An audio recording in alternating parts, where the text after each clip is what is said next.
We are moving on along to the next common question.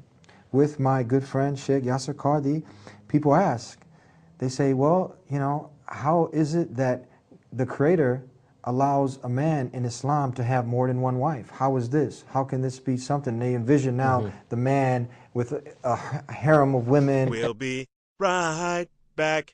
No speech is better than to do da'wah, to call people to Allah and to do the work. No speech is better. No, nothing is better than that. Is it true that if one person on Allah giving you the ability to guide someone with Allah's permission, the Creator's permission, that is better than everything in this world? Better than the whole world and everything that's in it. In another narration, it's better than the best of wealth. But if we really felt that, Eddie, would we not be out giving da'wah? And this is something that we encourage all the MSAs, all the dawah organizations, the masjids to get this. We want to print more. We give these to the non-Muslims for free, for free, for free. We want our brothers in humanity to become our brothers in faith. And how do we explain? How do you go into this? Well, Eddie, this is definitely a question that a lot of Muslims get asked, and it raises a lot of eyebrows, and there's a lot of stereotypes attached to it. And there's no doubt that culturally speaking, it is problematic for many people to understand and envision. But it's true that our religion has allowed a man to marry more than one woman. But it's not just our religion. I mean, this is a well-known fact that many cultures and many societies, and in fact, to this day, there are many countries where this is legal, not necessarily Muslim countries. I was in South Africa last week, and their president has, I think, 3 wives. Yeah. And this is the president of South Africa, which is a very modern Western country. You said wives, not girlfriends. Oh no, yeah, that's the whole point. That's because some presidents we know have had girlfriends. I think most presidents of the world. Most presidents. Yeah. So what our religion does, and it's really logical, is that if it's possible and capable and everybody is fine with it, then it is permissible for a man to take on more than one woman with certain conditions. This is what our religion has said. And once again, it's not a necessary requirement, it's just an option. And contrary to popular opinion, the vast majority of Muslims have one wife, and that's the way things are, and they're all over the Muslim world. I would say off the top of my head, maybe 90-95%. All over the Muslim world, the vast majority, basically one wife, one husband, everything's fine. Now, our religion does allow for a husband to take on more than one wife, but we're the only religion that has so many conditions attached to it. Now, in other societies and cultures, there are no conditions. Take as many as you want and treat them as you will. In our religion, if any man, if it's legal for him to do so, if he chooses to take on another wife, there are many stringent conditions attached. Of them is equality. Of them is the fact that he must give them similar amounts of time. Of them is that he must be capable of taking care of them. He can't just take on a mistress or girlfriend and then just say, you're my wife. Is that he's got to take care of them. Yeah. All of these are understood, that the husband is going to take care of all of his wives and all of his children equally. And that's a condition that I think is, once again, a very logical condition. This is something that today, in today's society, what is normal today wasn't normal yesterday. Yeah. Things that are constantly changing according to maybe the people's desires. But if we look back a little bit, this was something that was normal, wasn't it? Yes, for most societies and cultures around the world, it was indeed normal. Even as every Christian and Jew knows, even in biblical times, the average person had more than one wife, and that's because of the circumstances and situations that they went through. I mean, most of the prophets of God in the Bible had more than one wife. And so, I mean, again, like I said, if a person finds this, culturally he doesn't want to do it, sure, go ahead. It's not necessary to. Not at all. You're not any better Muslim if you have 2 wives or not. Your Islam is not affected. You don't have to. It's not even necessarily encouraged or discouraged. It's a neutral thing. If you want to, and there's a legitimate, reason and cause, and you are justified in making sure you're going to take care of them all equally, it's an option that is available if circumstances are appropriate. If a person doesn't want to, then that's completely permissible as well. Now, if we even go rationally, because we're trying to solve problems of the world, who would know best how to solve these problems? The Creator of the heavens and earth, wouldn't Exactly. He? Yeah. Now, if you just think about it, there's an excess of women. There are. Some say, the Census Bureau, that you have 10 million single mothers out there.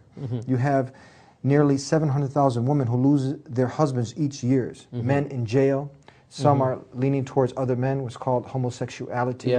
And now, how do you solve this? You have orphans, 12 million orphans, women, out there without husbands. So what's the solution to this? How is it that we solve this problem? Yeah, exactly. This is the whole point, is that if you want to talk about justifications, we can go on and on and on and show that this is something that biologically, psychologically, there are a lot of positives. Now, of course, there are some negatives as well. Nobody's denying that.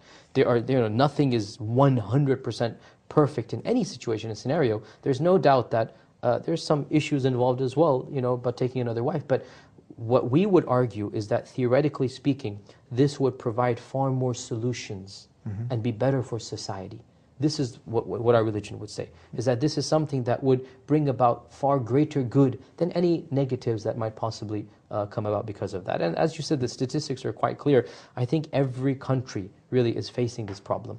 And men, by nature, they abuse women much more sexually. They just go and have a relationship, then move on to another one. Our religion prohibits that and says, if you want to have a relationship, you better take care of the consequences. You better take care of her as a human being, love her, treat her with respect and dignity, publicly announce she's your wife and the kids are your kids. So there's a lot of psychological factors that, it does make a lot of sense.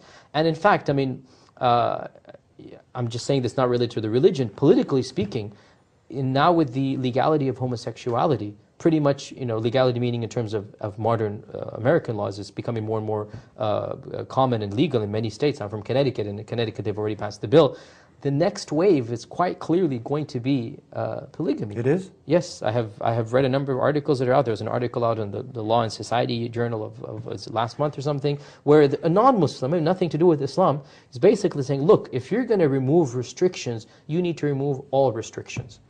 And therefore, if a person wants to marry more than one person, and they're all agreeing and happy with it, if the government's allowing two men to get married, right, why shouldn't it allow a man to get married to two women? That doesn't make any sense. Doesn't make any sense at all. For the truth seeker, the one who's humble and he wants to do what the Creator told, even if he's not now at that stage, but he's just using a good old common sense, he's not being someone who's just looking for trouble, this makes sense. Now there's some people that are pointing the finger, but they don't understand there's four pointing back at them. Exactly. So you'll see televangelists, people who are out there, they'll try to make fun of the Muslim, but then you'll switch the channel and you'll hear people like the Jimmy Swaggarts and the Jimmy Bakkers and et cetera, and the list, we can bring them and they'll fill this whole paper and page and beyond. Prostitutes, they're caught with several of them. This is hypocritical, is it? It is, and it's a very major problem. And of course, we're not denying that this doesn't occur in our own religion as well. Of course, there are Muslims who also fall into these things. We've had cases in our culture, we have cases in other cultures. But the thing that we're arguing for, at least our religion provides a very good solution. Yeah. That's what we're arguing for. Nobody's perfect, Christian priests have the Roman Catholic Church has a major scandal. Now, of course, you can point fingers at every culture. I'm sure Jewish rabbis, I'm sure Muslim imams would also, maybe there's some molestations going on as well. But the fact of the matter is that Jews and Muslims have an alternative. You can't expect a human being to dedicate himself to God and not have any desires. Yeah. We would say this is an unnatural state of affairs where you tell this man, do not get married, you're not allowed to get married. We would say it's inevitable that there's going to be a preponderance of promiscuity and molestation amongst those people. Now, pointing fingers, like you said, is easy to do. The point is we have a solution. Yeah. And that solution does make a lot of sense. And it's only a matter of time. Like I said, there are already many people arguing the case. And as you know, certain factions of the Mormon Church, not the mainstream Mormon Church, but there's a faction of the Mormon Church that very publicly engages in polygyny, which is one man marrying more than one husband. Yeah. By the way, polygamy is too broad because polygamy means... It's polygyny. Yeah, polygyny is the more precise one. Polygamy means plurality of spouses. So you can have one man with many wives, or you can have one woman with many husbands. Yeah. Our religion, and also this version of the Mormon religion, it only allows polygyny, which is one man with more than one woman. Yeah. Now, of course, the Mormons allow unlimited wives. We have a restriction that's a maximum of 4. So the point is, there's a wave now starting here in America to legalize polygyny. I only think it's a matter of time. Muslims are not really involved with this wave, by the way, yet, but it's only a matter of time. Because now, if we get on board, that's... I don't have a comment about whether we should or not, because it's happening anyway. Yeah. There are people who are arguing. The paper that I read, it was written by somebody who's actually a secularist. He has nothing to do with the religion. But he's simply saying, look, if a person wants to take care of another woman and her children and be responsible, it's better for society to legalize it. That's a very common sense, person. You said something, take care of her children, or her herself, just give her rights, because Now, I think it's easier on that man, let's say, who wants to have a little mistress on the side, give her some money, here, go buy some clothes, and I'll give you a call when I need you.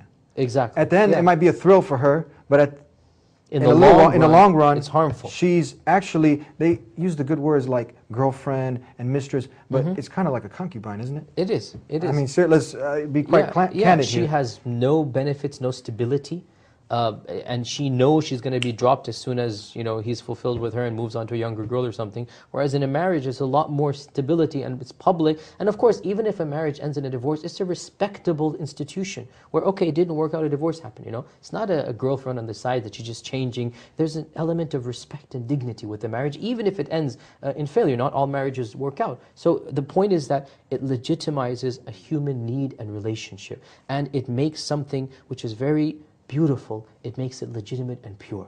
Whereas promiscuity and prostitution makes something that's very beautiful, it makes it ugly and cheap.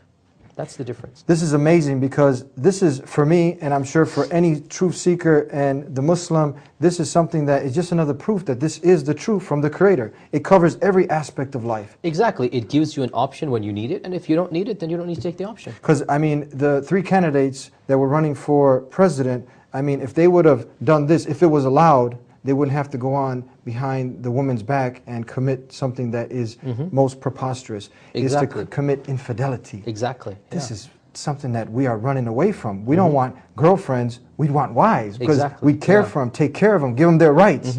Not treat them like a concubine or a woman who's just here fly by night. That's the whole point. It gives you respect and legitimacy.